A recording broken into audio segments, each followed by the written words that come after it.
Hi everybody, it's Steve from Steve and Jen's Adventure. I like to go into cemeteries and check out something called zinkers.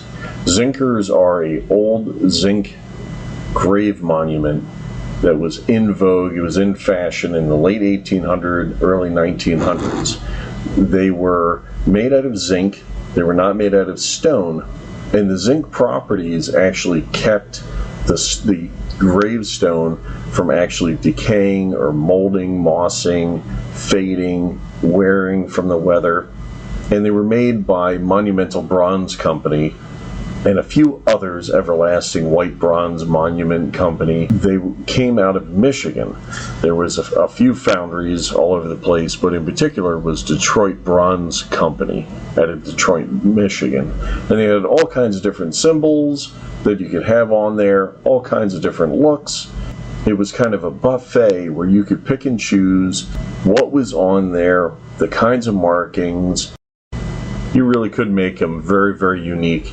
And they stand out because they are not stone-colored granite, marble, which is kind of a dirty gray after it's been outside and weathered and faded. These are, and you can tell that they're zinc from a distance.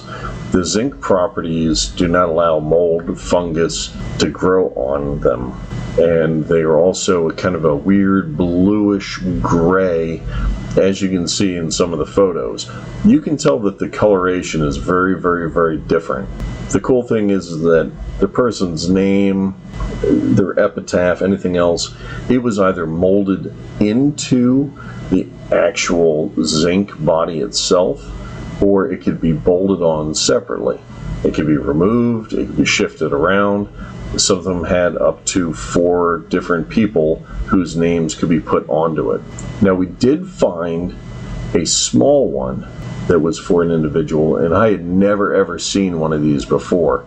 This is for the McKinley family. Very interesting. And then there was also the smaller obelisk style of grave marker. And those are very interesting because most of the ones I've seen before are the very tall obelisk and not the shorter obelisk. And then we also found the shorter, stereotypical, what I would consider to be a gravestone style of marker. And I've actually never seen one of those before.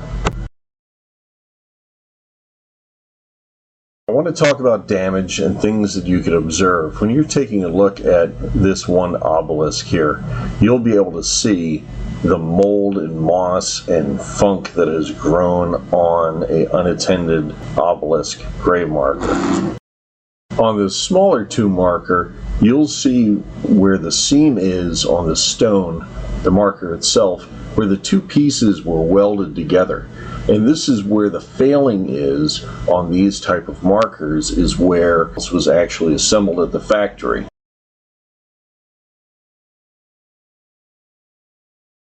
Now I'm going to let you just enjoy the rest of the video. Take a look at the different grave markers. Really interesting. Pause the video as you see fit so you can actually check it out, read everything. And the important thing is for you to get out. Get out in the world, take a look for some of these old zinkers. They're a historical piece.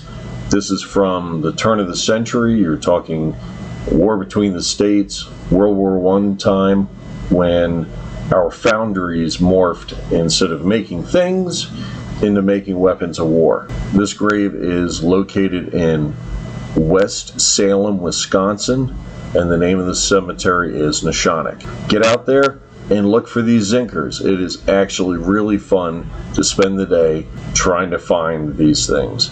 If you look hard enough, you'll find them.